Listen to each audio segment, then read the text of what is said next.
മെക്സിക്കോയിലൂടെയുള്ള സഞ്ചാരം തുടരുകയാണ്. തിയോതിഹുവാക്കാൻ എന്ന ചരിത്ര കേന്ദ്രം കണ്ട ശേഷം മെക്സിക്കോ സിറ്റിയിലേക്കുള്ള മടക്കമാണിത്. തിയോതിഹുവാക്കാനിലൂടെ ഞങ്ങളെ കൊണ്ടു നടന്ന മാർട്ടിൻ എന്ന ടൂർ ഗൈഡാണ് ഡ്രൈവർ. അയാളുടെ സഹായിയുമുണ്ട് മുൻ സീറ്റിൽ. പിന്നിൽ ഞാൻ ഉൾപ്പെടെ 12 പേർ. മധ്യ മെക്സിക്കോയുടെ ഉൾനാടുകളിലൂടെയാണ് കടന്നു പോകുന്നത്. തമിഴ്നാട്ടിലെയോ ആന്ധ്രാപ്രദേശിലെയോ ഗ്രാമങ്ങളുടേതിന് സമാനമായ ഭൂപ്രകൃതിയും കെട്ടിട നിർമ്മാണ ശൈലിയുമൊക്കെയുള്ള പ്രദേശങ്ങൾ. മെക്സിക്കൻ ഗ്രാമങ്ങളിൽ ജനസംഖ്യ നന്നേ കുറഞ്ഞുകൊണ്ടിരിക്കുകയാണ്. കുറേ പേർ പട്ടണങ്ങളിലേക്ക് ചേക്കേറുന്നു. മറ്റുള്ളവർ USA പോലുള്ള സമ്പന്ന രാജ്യങ്ങളിലേക്ക് കുടിയേറുന്നു. ഗ്രാമങ്ങളിലായാലും നഗരങ്ങളിലായാലും ഇവിടെ സാധാരണക്കാരുടെ ജീവിതം അത്ര മെച്ചപ്പെട്ടതല്ല. ഗ്രാമങ്ങളിൽ നിന്ന് ആളുകൾ കൂട്ടത്തോടെ നഗരങ്ങളിലേക്ക് ചേക്കേറുന്നതോടെ അവിടെ പാർപ്പിടവും തൊഴിലും വലിയ പ്രശ്നമാവുന്നു. കുറ്റകൃത്യങ്ങൾ പെരുകാനുള്ള ഒരു കാരണവും അതാണ്. ഗ്രാമങ്ങളിലും ദാരിദ്ര്യം രൂക്ഷമാണ്. ഏതാനും പ്രമാണിമാരുടെ കൈപ്പിടിയിലാവും കൃഷിഭൂമിയുടെ ഭൂരിഭാഗവും. കൃഷിയിൽ യന്ത്രവൽക്കരണം വ്യാപകമായതോടെ കർഷക തൊഴിലാളികൾക്ക് ജോലി നന്നേ കുറഞ്ഞു. തൊഴിൽ തേടി അവർ പട്ടണങ്ങളിലേക്ക് നീങ്ങാനുള്ള ഒരു കാരണം അതാണ്. പട്ടണങ്ങളിൽ തൊഴിലവസരങ്ങൾ കുറഞ്ഞതോടെ പലരും മയക്കുമരുന്ന് കച്ചവടത്തിലേക്കും അധോലോക സംഘങ്ങളിലേക്കും ചെന്നുപെട്ടു. പാർപ്പിട ദൗർലഭ്യം നഗരപ്രാന്തങ്ങളിൽ തിങ്ങിനിറഞ്ഞ ചേരികൾ രൂപപ്പെടാനും കാരണമായി. തീവ്ര മതവിശ്വാസികളാണ് മെക്സിക്കോക്കാർ. ഇവിടെയുണ്ടായിരുന്ന അമേരിന്ത്യൻ ഗോത്രവിശ്വാസങ്ങളെ ഇല്ലാതാക്കി സ്പെയിൻകാർ ക്രിസ്തുമതം വ്യാപകമാക്കുകയായിരുന്നു. റോമൻ കത്തോലിക്ക വിഭാഗത്തിൽപ്പെട്ട തീവ്രവിശ്വാസികളാണ് മെക്സിക്കോക്കാരിൽ ഭൂരിഭാഗവും. വാഹനം ഒരു പെട്രോൾ പമ്പിലേക്ക് കയറി. ഞങ്ങൾക്ക് സിറ്റിയിലേക്ക് യാത്ര തുടരാനുള്ള വാഹനം ഇവിടെ കിടപ്പുണ്ടായിരുന്നു. വൊളാരെ ടൂർ കമ്പനിയുടെ ആ വാഹനത്തിലേക്കു കയറി.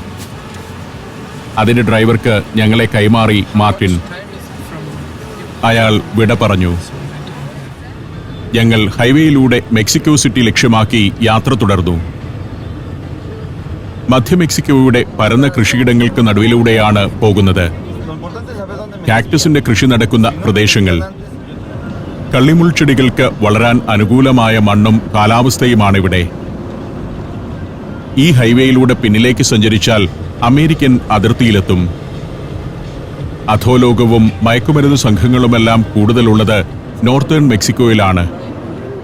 തെക്കൻ ഭാഗം പൊതുവെ ശാന്തമായാണ് പുലരുന്നത്. അമേരിക്കയോട് ചേർന്ന പ്രദേശങ്ങളിൽ വലിയ മാഫിയ സംഘങ്ങൾ തന്നെ പ്രവർത്തിക്കുന്നുണ്ട്. മയക്കുമരുന്ന് കടത്തും മനുഷ്യക്കടത്തുമെല്ലാം നിയന്ത്രിക്കുന്നത് അവരാണ്. മധ്യവർഗത്തിൽപ്പെട്ട മെക്സിക്കൻ പുരുഷന്മാർ പരുക്കന്മാരും തന്റേടികളുമാണ്.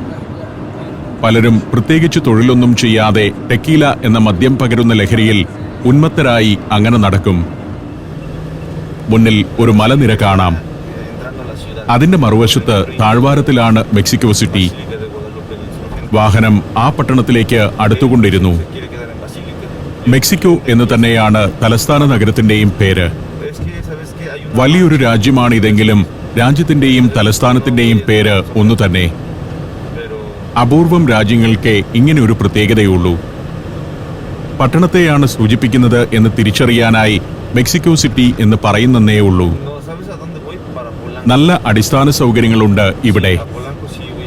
അലാസ്കയിൽ നിന്ന് തുടങ്ങി അർജന്റീന വരെ നീളുന്ന തെക്കും വടക്കും അമേരിക്കകളെ ബന്ധിപ്പിക്കുന്ന പാൻ അമേരിക്കൻ ഹൈവേ ഈ രാജ്യത്തുകൂടിയും കടന്നു പോകുന്നു. വലിയ സമ്പന്നരുള്ള നാടാണിത്. പക്ഷേ സാധാരണക്കാരുടെയും മധ്യവർഗക്കാരുടെയും ജീവിതം ദാരിദ്ര്യത്തിലാണ്. അതുകൊണ്ട് തന്നെ അവർ USA എന്ന സ്വപ്നത്തിന് പിന്നാലെയുമാണ്. വലിയ ഹൈവേകളിൽ പലയിടത്തും കാണാം ടോൾ പിരിവ് കേന്ദ്രങ്ങൾ. ഇവിടെ മെക്സിക്കോയിലേക്കുള്ള ദിശയാണ് കാണിക്കുന്നത്. മെക്സിക്കോ സിറ്റി എന്നാണ് അതുകൊണ്ട് ഉദ്ദേശിക്കുന്നത്. മറ്റു പട്ടണങ്ങൾക്കെല്ലാം വ്യത്യസ്തമായ പേരുകളുണ്ട്. തലസ്ഥാനത്തിനാകട്ടെ രാജ്യത്തിന് തന്നെ പേരാണ് നൽകിയിരിക്കുന്നത്. ധാരാളം വാഹനങ്ങൾ നീങ്ങുന്ന 6ഉം 8ഉം വരിയുള്ള പാതകൾ. ഈ രാജ്യത്തെങ്ങും നല്ല ഗതാഗത സൗകര്യങ്ങളുണ്ട്. വളരെ വ്യത്യസ്തമായ ഭൂപ്രകൃതിയുമാണ് മെക്സിക്കോയുടേത്. മറ്റൊരു സവിശേഷത, ലോകത്ത് ഏറ്റവും വലിയ ചേരിയുള്ള രാജ്യമാണ് ഇതെന്നതാണ്. നെസാചാൽക്കോ ഇറ്റ്സ എന്നാണ് അതിന്റെ പേര്. ദൂരെ ആ മലഞ്ചെരുവിൽ കാണുന്നതും ചേരി തന്നെ. മെക്സിക്കോ സിറ്റിയുടെ പ്രാന്തഭാഗത്ത് ഇത്തരം പല ചേരികളുണ്ട്. മുംബൈയിലെ ചേരികളിലെ വീടുകൾ പോലെ തകരവും പ്ലാസ്റ്റിക് ഷീറ്റും മേഞ്ഞതല്ല ഇവിടുത്തെ ചേരികൾ. കോൺക്രീറ്റ് കെട്ടിടങ്ങളാണ്. അതങ്ങനെ തൊട്ടു നിൽക്കുന്നു. ഏഷ്യയിലെയോ ആഫ്രിക്കയിലെയോ ചേരികളുടെ രൂപഭാവങ്ങളല്ലെങ്കിലും ജനം തിങ്ങിപ്പാർക്കുന്ന ഇടങ്ങൾ തന്നെയാണത്. മെക്സിക്കോയുടെ ആകെ ജനസംഖ്യയുടെ 10% ചേരികളിലാണ് വസിക്കുന്നത്. അധോലോക പ്രവർത്തനങ്ങളുടെ കേന്ദ്രങ്ങളാണ് ഈ ചേരികൾ. ഇന്ത്യയിലേതിനേക്കാൾ കൂടുതൽ ചേരികളുണ്ട് മെക്സിക്കോയിൽ. ഗ്രാമങ്ങളിൽ നിന്ന് തൊഴിൽ തേടി പട്ടണത്തിലെത്തിയവരാണ് കൂടുതലായും ഇവിടെ ചേരി നിവാസികളായി മാറിയത്. എല്ലാവിധ കുറ്റകൃത്യങ്ങളുടെയും കേന്ദ്രങ്ങളാണ് ഇവിടുത്തെ ചേരികളെല്ലാം. കുറ്റവാളികളുടെ കേളിരംഗം കൂടിയായ അവിടേക്ക് നിയമപാലകരൊന്നും കടന്നു ചെല്ലാറേയില്ല. മെക്സിക്കോ സിറ്റിയുടെ എൻട്രൻസ് ഗേറ്റാണിത്. അത് കടന്ന് തലസ്ഥാന നഗരത്തിലേക്ക് എത്തിയിരിക്കുന്നു. ഇതിലേ പോകുമ്പോൾ താഴ്വരയിൽ അങ്ങു ദൂരെ മെക്സിക്കോ സിറ്റിയുടെ വമ്പൻ കെട്ടിടങ്ങൾ കാണാം. അവിടെയാണ് ഡൗൺ ടൗൺ ഏരിയ. ഇനിയും 15 കിലോമീറ്റർ പോകണം അവിടെ എത്താൻ. 1400 ചതുരശ്ര കിലോമീറ്റർ വിസ്തൃതിയുള്ള നഗരമാണ് മെക്സിക്കോ സിറ്റി. 89 ലക്ഷം ആളുകൾ വസിക്കുന്ന നഗരം. രാജ്യത്തെ ഏറ്റവും ജനസംഖ്യയുള്ള നഗരവും ഇതുതന്നെ. ഭരണകേന്ദ്രം മാത്രമല്ല, മെക്സിക്കോയുടെ സാമ്പത്തിക, വ്യാവസായിക, സാംസ്കാരിക തലസ്ഥാനവും മെക്സിക്കോ സിറ്റിയാണ്. ധാരാളം വിദ്യാഭ്യാസ കേന്ദ്രങ്ങളും കലാ സാംസ്കാരിക കേന്ദ്രങ്ങളുമെല്ലാം ഉണ്ട് ഇവിടെ. നഗര ജനസംഖ്യയിൽ കൂടുതലും കേന്ദ്രീകരിച്ചിരിക്കുന്നത് ഇത്തരം പ്രാന്തപ്രദേശങ്ങളിലാണ്. ഇവിടങ്ങളിൽ പോലും താമസ സൗകര്യം ലഭിക്കാത്ത ദരിദ്രരാണ് ചേരികളിൽ ചെന്നു ചേരുന്നത്. നെസാചാൽക്കോ ഇറ്റ്സ ചേരിയിൽ മാത്രം 14 ലക്ഷം ആളുകൾ വസിക്കുന്നുണ്ട്. വാഹനം ഇപ്പോൾ വൃക്ഷനിബിഡവും സുന്ദരവും തണുപ്പുള്ളതുമായ ഒരു പ്രദേശത്തേക്ക് എത്തിയിരിക്കുന്നു.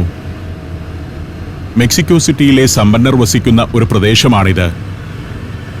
പൊളാങ്കോ എന്നാണ് ഈ പ്രദേശത്തിന് പേര്. ബവേർലി ഹിൽസ് ഓഫ് മെക്സിക്കോ എന്നാണ് പൊളാങ്കോയുടെ വിശേഷണം. ലോസ് ആഞ്ചലസിൽ അതിസമ്പന്നരും സെലിബ്രിറ്റികളും വസിക്കുന്ന പ്രദേശമാണല്ലോ ബവേർലി ഹിൽസ്. ഏറ്റവും മികച്ച ഷോപ്പിംഗ് മാളുകൾ, ഗംഭീരമായ റെസ്റ്റോറന്റുകൾ, എന്റർടൈൻമെന്റ് സെന്ററുകൾ എന്നിവയെല്ലാം ഉണ്ടിവിടെ. സമ്പന്നർക്ക് മാത്രമേ ഇവിടെ താമസിക്കാനാവൂ. പൊളാങ്കോയിൽ ഒരിടത്ത് വണ്ടി നിർത്തിയപ്പോൾ ഞാൻ അവിടെ ഇറങ്ങി. ഇവിടെ എന്റെ സുഹൃത്ത് രാകേഷ് കാറുമായി എത്തിയിട്ടുണ്ട്. കാറിൽ കയറി യാത്ര തുടങ്ങി. രാകേഷ് ഇവിടെ അടുത്തുള്ള കോണ്ടസ എന്ന സ്ഥലത്താണ് താമസിക്കുന്നത്. പൊളാങ്കോ ഉൾപ്പെടെയുള്ള പ്രദേശത്തെ ചില കാഴ്ചകളിലേക്കാണ് രാകേഷ് എന്നെ കൊണ്ടുപോകുന്നത്. മെക്സിക്കോ സ്പാനിഷ് കോളനിയായി അധികകാലം കഴിയും മുൻപ് മൽബറി കൃഷിയുടെ വലിയൊരു കേന്ദ്രമായിരുന്നു ഈ പ്രദേശം. പട്ടുനൂൽ പുഴു വളർത്തുന്നതിനായുള്ള കൃഷിയായിരുന്നു അത്. 1937 ഇവിടം സമ്പന്നരുടെ വാസമേഖലയായി വികസിച്ചു തുടങ്ങിയത്. 20 വർഷങ്ങൾ കൂടി കഴിഞ്ഞപ്പോഴേക്കും ലക്ഷറി അപ്പാർട്ട്മെന്റുകളുടെയും പ്രൗഢമായ മാൻഷനുകളുടെയും ഒരു പ്രദേശമായി ഇവിടം മാറി. ഉദ്യാനങ്ങളും ധാരാളം വൃക്ഷങ്ങളുമെല്ലാമുള്ള ഒരു ഭാഗമാണ് പൊളാങ്കോ. രാകേഷ് ഒരു ഫാർമസ്യൂട്ടിക്കൽ കമ്പനിയുടെ ലാറ്റിൻ അമേരിക്കയിലെ ഹെഡാണ്. മെക്സിക്കോ സിറ്റി കേന്ദ്രീകരിച്ചാണ് ആ കമ്പനിയുടെ ലാറ്റിൻ അമേരിക്കൻ ഓപ്പറേഷൻസ് നടക്കുന്നത്. കുറെ കാലം സ്പെയിനിലായിരുന്നു രാകേഷ്.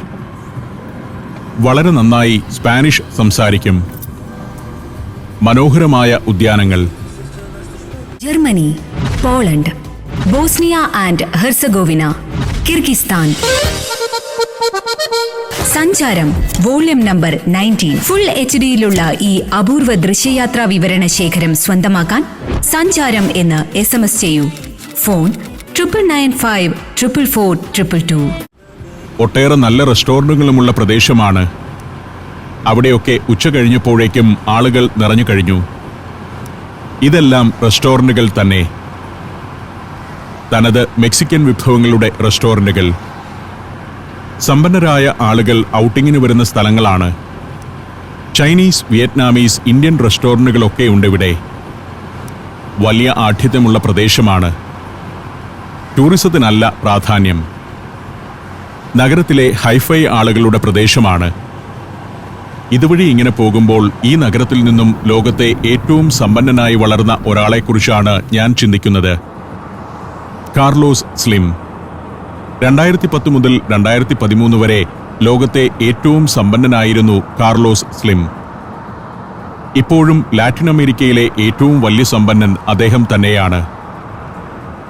ലെബനോനിൽ നിന്നും മെക്സിക്കോയിലേക്ക് കുടിയേറിയ ദമ്പതികളുടെ മകനായി മെക്സിക്കോ സിറ്റിയിൽ ജനിച്ച കാർലോസ് സ്ലിം കഠിന പ്രയത്നത്തിലൂടെയാണ് അതിവിപുലമായൊരു ബിസിനസ് സാമ്രാജ്യം കെട്ടിപ്പടുത്തത്. ഖലീൽ സലീം ഹദാദ് എന്നായിരുന്നു കാർലോസ് സ്ലിമിന്റെ അച്ഛന്റെ പേര്. കാർലോസിന്റെ ബിസിനസ് ആസ്ഥാനം ഉൾപ്പെടുന്ന കെട്ടിടങ്ങളാണ് മുന്നിൽ കാണുന്നത്. സവിശേഷ ആകൃതിയുള്ള ഈ കെട്ടിടം കാർലോസ് പണിയിച്ച ഒരു മ്യൂസിയമാണ്, സൗമയ മ്യൂസിയം. കാർലോസ് സ്ലിമിന്റെ ഭാര്യയായിരുന്നു സൗമയ ദോമിറ്റ്. 1999 മരിച്ച അവരുടെ സ്മരണാർത്ഥമാണ് കാർലോസ് സ്ലിം ഈ മ്യൂസിയം സ്ഥാപിച്ചത്. സമീപം കാണുന്നത് ടെൽസെൽ ടെലികോം കമ്പനിയുടെ ആസ്ഥാനമാണ്. ഇതാണ് മ്യൂസിയത്തിലേക്കുള്ള എൻട്രൻസ്. 66,000 പ്രദർശന വസ്തുക്കളുണ്ട് മ്യൂസിയത്തിൽ. ടെൽസെല്ലിന്റെ ആസ്ഥാനം ഒരു ഭാഗത്ത്. കാർലോസ് സ്ലിമിന്റെ ഉടമസ്ഥതയിലുള്ളതാണ് ടെൽസെൽ. മെക്സിക്കോയിലെ ഏറ്റവും വലിയ വയർലെസ് ടെലികമ്മ്യൂണിക്കേഷൻ കമ്പനിയാണത്. റിയൽ എസ്റ്റേറ്റ്, ടെലികോം എന്നിങ്ങനെ എല്ലാ മേഖലയിലും വ്യാപിച്ചു കിടക്കുന്നതാണ് കാർലോസ് സ്ലിമിന്റെ ബിസിനസ് സാമ്രാജ്യം. ഇന്ത്യയിൽ റിലയൻസ് എന്നതുപോലെയാണ് മെക്സിക്കോയിൽ കാർലോസ് സ്ലിമിന്റെ കമ്പനിയായ ഗ്രൂപ്പോ കാർസോ. വിദ്യാഭ്യാസം, health care, manufacturing, transportation, hospitality, entertainment, retail, sports എന്നീ രംഗങ്ങളിലെല്ലാം വ്യാപിച്ചു നിൽക്കുന്ന കമ്പനി. 1960കളിൽ മെക്സിക്കോ സിറ്റിയിൽ ഒരു ഷെയർ ട്രേഡറായിട്ടായിരുന്നു കാർലോസ് സ്ലിമിന്റെ ബിസിനസ് തുടക്കം. ദിവസവും 14 മണിക്കൂർ വരെ ജോലി ചെയ്ത കാർലോസ് 5 വർഷം കൊണ്ട് $4 ലക്ഷം ലാഭമുണ്ടാക്കി. അത് മൂലധനമാക്കി കാർലോസ് തുടങ്ങിയ ബിസിനസ്സുകളെല്ലാം വളരെ വേഗം വളർന്നു.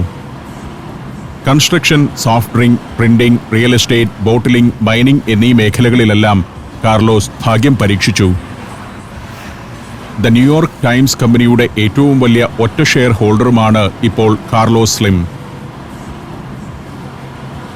കോണ്ടസ പ്രദേശത്തുകൂടിയാണ് കാർ പോകുന്നത്. പ്ലാസ വില്ല ദെ മാഡ്രിഡ് എന്ന പാതയിലൂടെ വലിയൊരു ഫൗണ്ടന്റെ സമീപത്തേക്കെത്തുന്നു. സിബിലസ് ഫൗണ്ടൻ എന്നാണ് അതിന് പേര്. 1980 നിർമ്മിച്ചതാണത്. അവിടെ ഒരിടത്ത് വണ്ടി പാർക്ക് ചെയ്ത് ഞങ്ങൾ ഇറങ്ങി. ഇനി കോണ്ടസ പ്രദേശം ഒന്ന് നടന്നു കാണാം. സ്പാനിഷ് ശൈലിയിലുള്ള കെട്ടിടങ്ങൾ. ഇവിടുത്തെ പ്രധാന മന്ദിരങ്ങളെല്ലാം സ്പാനിഷ് ശൈലിയിലുള്ളതാണ്. സ്പെയിൻകാരുടെ കോളനി ആയിരുന്നല്ലോ ഇത്. കോണ്ടസ പ്രദേശം ഒരു നൈറ്റ് ലൈഫ് സോണാണ്. രാത്രിയിൽ ആളുകൾ ഭക്ഷണം കഴിക്കാനും ഒത്തുചേരാനും എത്തുന്ന നിരവധി സ്ഥാപനങ്ങളുള്ള പ്രദേശം. ഇതിന്റെ തൊട്ടടുത്തുള്ളതെല്ലാം സമ്പന്ന പ്രദേശങ്ങളാണല്ലോ. അവിടെ നിന്നെല്ലാം ആളുകൾ ഇവിടേക്കെത്തും. അവരെ രസിപ്പിക്കാനുള്ള കലാകാരന്മാർ. പല നിലകളിലായി നിരവധി കഫേകളും ഷോപ്പുകളും. അവിടെയൊക്കെ ആളുകൾ എത്തിത്തുടങ്ങിയിരിക്കുന്നു. ഇന്നൊരു ഞായറാഴ്ചയായതിനാൽ പൊതുവെ എല്ലാവരും വിശ്രമിക്കുന്ന ദിവസമാണ്. സാധാരണയായി വ്യാഴം, വെള്ളി, ശനി ദിവസങ്ങളുടെ രാത്രികളിലാണ് ഇവിടം ആഘോഷത്തിമിർപ്പിലാവുക. ഞായറാഴ്ചയാവുന്നതോടെ എല്ലാവരും നിരാശയിലാവും. അടുത്ത ദിവസം ജോലിക്ക് പോകണമല്ലോ എന്ന നിരാശ. ലോകത്തെല്ലായിടത്തും അതങ്ങനെയാണ്. ആളുകൾ ചെറുസംഘങ്ങളായി ബിയർ നുകർന്നും കഥ പറഞ്ഞും അങ്ങനെയിരിക്കുന്നു. അത്തരമൊരു റെസ്റ്റോറന്റിലേക്ക് ഞങ്ങളും കയറിച്ചെന്നു. സീറ്റ് പിടിച്ചു. രാകേഷ് തന്നെ ബിയർ ഓർഡർ ചെയ്തു. ഞാനിന്ന് ഉച്ചഭക്ഷണം കഴിച്ചിട്ടില്ല. ഒളാരെ കമ്പനി നൽകിയ ബ്രേക്ക്ഫാസ്റ്റ് കഴിച്ചതാണ്. ഒരു ചെറുസംഘം ഗായകർ ഞങ്ങളുടെ തൊട്ടപ്പുറം വന്നു നിന്ന് പാട്ടുപാടാൻ തുടങ്ങി. അപ്പോഴേക്കും ഇൻഡിയോ എന്ന ബിയർ എത്തി. അമേരിക്കൻ ഗോത്രനാമത്തെ ഓർമ്മിപ്പിക്കുന്ന പ്രാദേശിക ബിയർ. ടോട്ടോപോസ് ചിപ്സാണ് കൂടെ. ചോളപ്പൊടി കൊണ്ടുണ്ടാക്കുന്നതാണത്. ടോട്ടോപോസ് ഗ്വാക്കാമോലയിൽ മുക്കി തിന്നുന്നതാണ് ഇവിടുത്തെ രീതി. മെക്സിക്കൻ ജീവിതത്തെക്കുറിച്ചും ഇവിടുത്തെ ജനങ്ങളുടെ മനോഭാവത്തെക്കുറിച്ചും ചർച്ച ചെയ്തുകൊണ്ട് ഞങ്ങൾ കുറേ നേരമിരുന്നു. ഈ സംഗതി ഗ്വാക്കാമോലെ എന്ന ചമ്മന്തിയാണ്. വെണ്ണപ്പഴമെന്ന് വിളിക്കുന്ന അവക്കാഡോ അരച്ചുണ്ടാക്കുന്ന ചമ്മന്തി. വളരെ കാലം മുൻപ് തന്നെ മെക്സിക്കോയിൽ പ്രചാരത്തിലുണ്ടായിരുന്ന വിഭവമാണ് ഗ്വാക്കാമോലെ.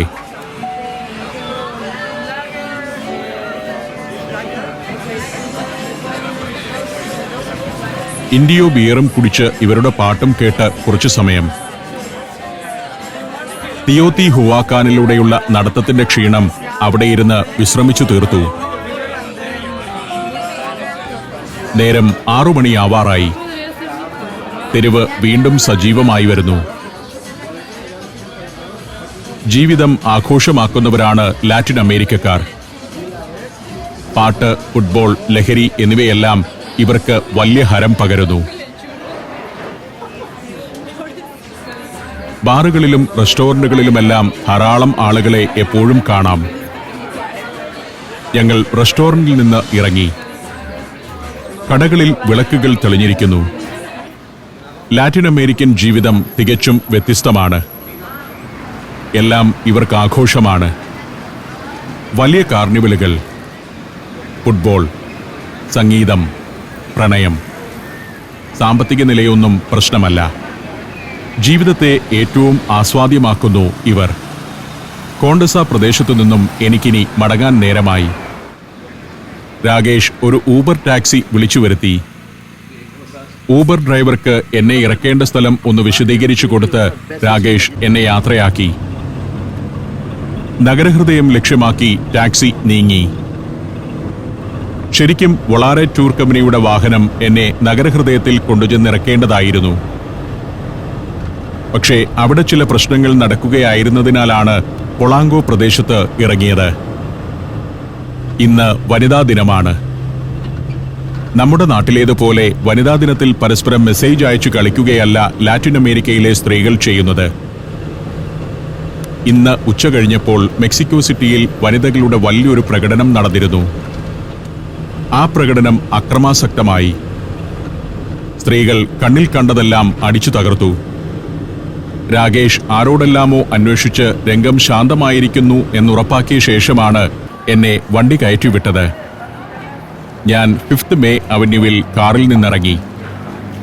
അവന്യൂവിന്റെ അങ്ങേയറ്റത്ത് കാണുന്നതാണ് മെട്രോപൊളിറ്റൻ കത്തീഡ്രൽ. കോൺസ്റ്റിറ്റ്യൂഷൻ സ്ക്വയറിലാണത്. ഇത് ഞാൻ പതിവായി നടന്നിരുന്ന ഫ്രാൻസിസ്കോ മദേരോ അവന്യൂ അല്ല. അതിന് സമാന്തരമായുള്ള മറ്റൊരു വീഥിയാണ്. മദേരോ അവന്യൂ അടച്ചിരിക്കുകയാണ്. അവിടമെല്ലാം വനിതകൾ അടിച്ചു പൊളിച്ചിട്ടിരിക്കുകയാണത്രേ. പാതയോരത്തെ കെട്ടിടങ്ങളുടെ മുകൾ നിലയിലെ നൈറ്റ് ക്ലബ്ബുകളിൽ വെളിച്ചമുണ്ട്. ജീവിതം സാധാരണ നിലയിലായി കഴിഞ്ഞു. ഈ കെട്ടിടത്തിന്റെയൊക്കെ മുൻഭാഗം ഞാൻ ഫ്രാൻസിസ്കോ മദേരോ അവന്യൂവിൽ നിന്ന് കണ്ടിട്ടുള്ളതാണ്. പ്രകടനക്കാരുണ്ടാക്കിയ നാശത്തിന്റെ അവശിഷ്ടങ്ങൾ മുനിസിപ്പൽ തൊഴിലാളികൾ നീക്കം ചെയ്യുന്നു. വഴിയോരത്തെല്ലാം എന്തൊക്കെയോ തകർന്നു കിടപ്പുണ്ട്. കെട്ടിടഭിത്തി പ്രകടനക്കാർ വൃത്തികേടാക്കാതിരിക്കാൻ പോലീസ് രാവിലെ തന്നെ വലിയ തകര ഷീറ്റുകൾ കൊണ്ട് അതിന് മറ തീർത്തിരുന്നു. വനിതകൾ ആ തകരവും വേലിയുമെല്ലാം തകർത്ത് ചുമരെഴുത്തു നടത്തുകയും ചെയ്തു. അങ്ങനെയാണ് മെക്സിക്കോയിലെ സ്ത്രീകൾ. പോലീസ് വഴികളെല്ലാം അടച്ചിരുന്നു. നഷ്ടങ്ങൾ വിലയിരുത്തിക്കൊണ്ട് പോലീസുകാരും മറ്റും അങ്ങിങ്ങു നിൽപ്പുണ്ട്. 80,000-ലധികം സ്ത്രീകളാണ് ഇന്നുച്ച കഴിഞ്ഞ് ഇവിടെ നടന്ന പ്രകടനത്തിൽ പങ്കെടുത്തത്. മെക്സിക്കോയിൽ സ്ത്രീകൾ നേരിടുന്ന പീഡനങ്ങൾക്കെതിരെ വനിതാ ദിനത്തിൽ ഒത്തുചേർന്നതായിരുന്നു അവർ. പ്രകടനം ആദ്യം സമാധാനപരമായിരുന്നു. എന്നാൽ അപ്രതീക്ഷിതമായി പെട്രോൾ ബോംബേർ ഉണ്ടായതോടെ പ്രകടനം അക്രമാസക്തമായി. പോലീസ് ടിയർ ഗ്യാസ് പ്രയോഗിച്ചു. സ്ത്രീകൾ പോലീസിനെ ആക്രമിച്ചു. 60-ലധികം പേർക്കാണ് സംഘർഷത്തിൽ പരിക്കേറ്റത്. കുറെ കെട്ടിടങ്ങളുടെ ഗേറ്റുകളും ജനൽ ചില്ലുകളും പ്രകടനക്കാർ തകർത്തു. എല്ലാ കെട്ടിടങ്ങളുടെയും ചുമരിൽ മുദ്രാവാക്യങ്ങൾ എഴുതിവെച്ചു. ഇവിടെ ഒരാൾ ചുമരെഴുത്തുകൾ ധൃതിയിൽ മായ്ച്ചുകൊണ്ടിരിക്കുകയാണ്. നാളെ രാവിലെ ആവുമ്പോഴേക്കും കെട്ടിടത്തെ പൂർവ്വസ്ഥിതിയിലാക്കാനുള്ള ശ്രമം. എല്ലാ കെട്ടിടത്തിന്മേലും എഴുത്തുകളുണ്ട്. മെക്സിക്കൻ പെണ്ണുങ്ങളുടെ വീരശൂര പരാക്രമത്തിന്റെ അടയാളങ്ങൾ കണ്ടുകൊണ്ട് ഞാൻ നടന്നു. പ്രധാന സ്ക്വയറിൽ ഇതിലധികം നാശങ്ങൾ ഉണ്ടായിട്ടുണ്ട്. അത് കാണാനുള്ള ആകാംക്ഷയോടെയാണ് എന്റെ നടത്തം.